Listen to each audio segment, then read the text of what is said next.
Resumen de la entrevista de Javier Milei en La Nación Más. Habló sobre la inflación de enero, lo escuchamos. 20,6% de inflación. ¿Qué significa? Primero, si uno toma el número así solo y aislado, parece un número verdaderamente horroroso, que efectivamente lo es. Lo que pasa es que hay que mirar dónde estábamos y cuál es la tendencia. No podemos nunca olvidarnos de la herencia que recibimos. Recordemos que la primera semana del mes de diciembre la inflación venía corriendo al 1 diario, que era equivalente a un 3.700% anual. Cuando se entra en la segunda semana, la inflación venía corriendo al 7.500 anual. Nosotros, de hecho, decíamos que íbamos camino a un 15.000% de inflación con el ritmo al que venía acelerando. Y es más, si ustedes se fijan, los precios mayoristas, que siempre suelen estar adelantados respecto a lo que son los minoristas, dio 54%, eso da 17.000 anual. Es decir, con lo cual la economía venía viajando en ese sendero. En el mes de diciembre nosotros, a los pocos días de asumir, no lo hicimos antes porque había una cuestión de que no estaban los pliegos para la gente del Banco Central. Si no, lo hubiéramos hecho ya el primer día. Nosotros lanzamos un programa de estabilización hiperortodoxo con un fuerte ajuste fiscal de 5 puntos del PBI para dejar en equilibrio al Tesoro, con un proceso de saneamiento del balance del Banco Central para atacar los 10 puntos de déficit cuasi fiscal y a su vez un sinceramiento del mercado cambiario, que de hecho cuando ustedes toman al nivel que fue el tipo de cambio con la hipótesis del impuesto país, la brecha prácticamente desaparecía. Frente a esta situación, frente a además nosotros empezamos a hacer fuertes recortes de gasto público, nosotros hemos echado 50.000 empleados públicos, hay 10.000 contratos que vencían y que no los renovamos, eliminamos 200.000 programas sociales dados de manera irregular, bajamos 98% las transferencias discrecionales a las provincias y al mismo tiempo también otra de las cosas que hicimos fue eliminar la obra pública, que es una fuente de corrupción gigante. En ese contexto, frente al apretón monetario, frente al apretón fiscal, la inflación, que ya acumulaba en 3 semanas cerca de 30% en diciembre, en un momento a mí me preguntaron qué pasaba si daba 30. Y yo dije, era un datazo, porque significaba que en la cuarta semana ya no habían subido los precios. Y terminó dando 25, es decir, que empezó un proceso de desacelerarse el ritmo de crecimiento. Cuando uno mira enero es un mes que estacionalmente es complicado. Por lo tanto, digamos, si estacionalmente es complicado, replicar 25 hubiera sido un buen dato. Bueno, ha dado 20, es decir, bajó 5 puntos respecto al mes anterior. Pero además, en la medición del INDEC, el arrastre estadístico era de más de 6 puntos.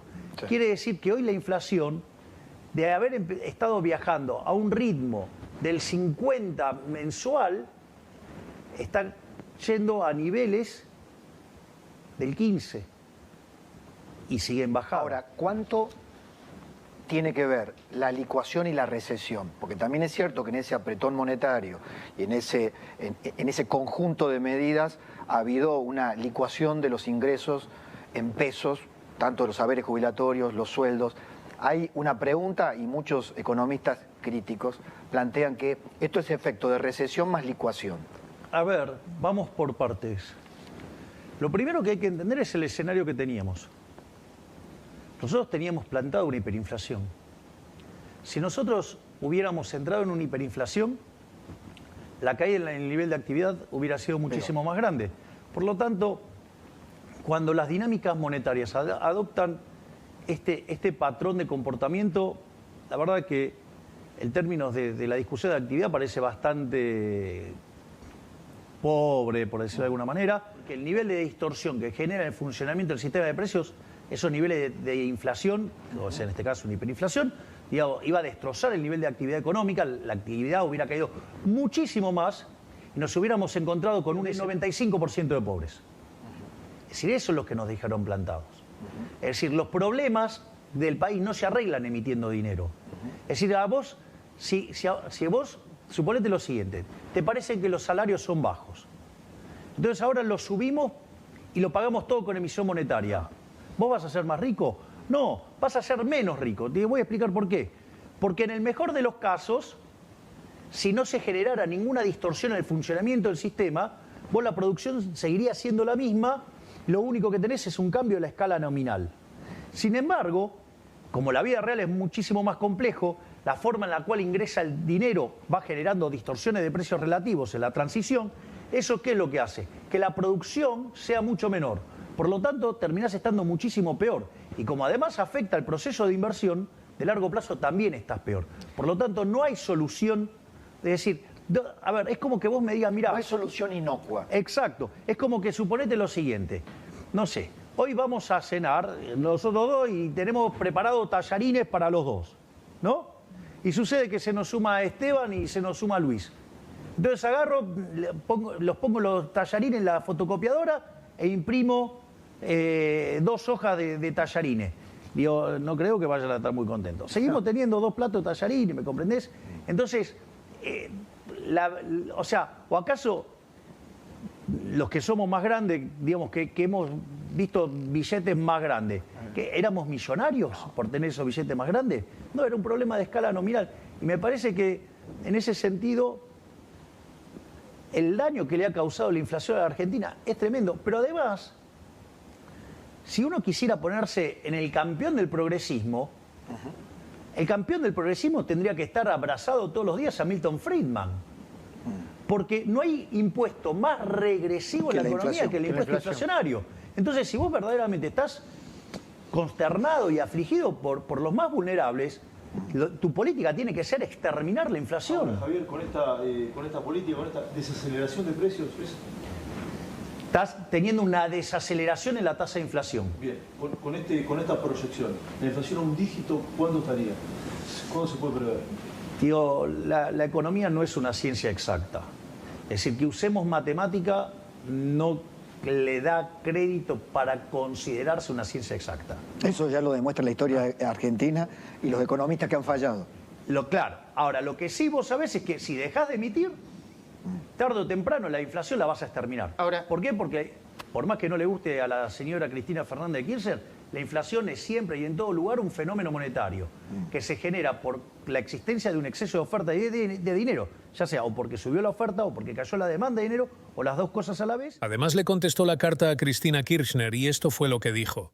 ¿Le molesta o no sabe de economía? Mirá, yo leí el documento que ella envió. es por las dudas.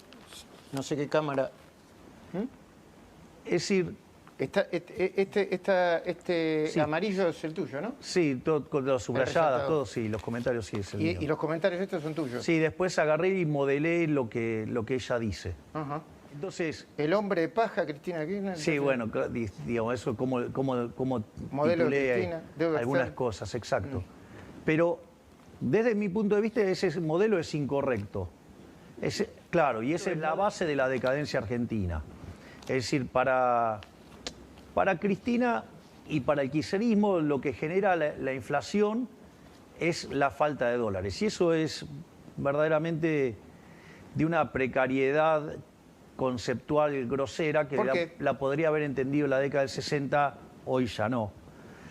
Porque ella dice que en realidad el problema ¿sí? surge en que cuando vos devaluás hay inflación. Entonces, y el problema es que vos devaluás porque tenés un problema de restricción externa, entonces el financiamiento que vos necesitás de la cuenta corriente, digamos, no lo podés conseguir en el mercado y eso hace que vos devalúes y cuando vos devaluás eso genera inflación. O te endeudes. Porque ahora es un paso atrás. Y el déficit de cuenta corriente puede derivarse de dos cosas, según la posición de ella. Una es porque justamente estás muy endeudado. Como vos estás muy endeudado, vos tenés una carga financiera muy alta, eso te genera el déficit de cuenta corriente, como no conseguís el financiamiento, restricción externa, entonces eso conduce a una devaluación y la devaluación conduce a inflación. Ese es básicamente el marco analítico de ella. Entonces lo que dice es, si vos aumentás las exportaciones, entonces ahora tenés dólares, entonces el problema es menos grave, entonces vos devaluás menos, entonces se acabó el problema. La verdad que ese marco analítico está mal. Nos trajo hasta acá. Exactamente. Y no es de, perdón, no es de ella. A ella hay una, digamos, una fila de economistas que piensan de esa manera. Por eso hay varias cosas que están mal ahí. Si ustedes quieren, yo se los explico las cosas que están mal. Por favor. Por ejemplo, ella habla de la restricción externa. La restricción externa es el efecto de suponer un mundo donde solo ajustan las cantidades y no los precios. Es decir, con tipo de cambio flexible no existe la restricción externa.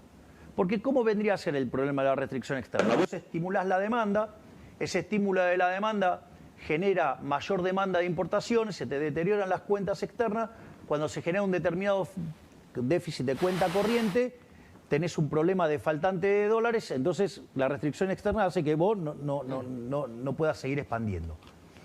Pero eso es porque vos estás asumiendo que no hay, que los precios no varían. Ahora, si vos los precios son...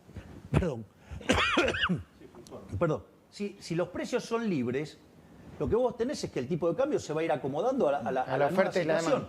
Exacto. Fíjate que una de las cosas que caracterizó al kirchnerismo, que es la dilapidación de las reservas, le pasó en lo que fue el primer tramo del kirchnerismo, que le entregaron al gobierno de Macri una situación verdaderamente paupérrima en términos de reservas, y se fueron de este gobierno con reservas internacionales netas negativas en más de 10.000 millones de dólares. ¿Por qué ocurre esto? Porque frente a esa situación que estimulan la demanda, controlando el tipo de cambio y emitiendo dinero para financiar esa inyección de demanda, a vos te empiezan a caer las reservas. Entonces, cuando te aparece la caída de las reservas, ¿cómo lo resuelven? En lugar de tocar el tipo de cambio, Cepo. ¿qué hacen? Meten cepa.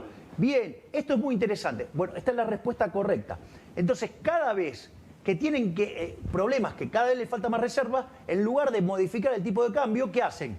Meten más control, ¿sí? Entonces, ¿cuál es el problema? El problema es que cuando vos haces eso, los pesos te quedan atrapados. Y aparece un problema que se llama money overhang, sobrante monetario. Por eso, cuando vos sincerás, una de las cosas que te pasa es que te salta el nivel de precio. ¿Por qué? Porque hay inflación reprimida. Y acá había inflación reprimida por dos cosas. Una, por el sobrante de dinero. Y otra, ¿sí?, porque tenían muchos precios regulados pisados.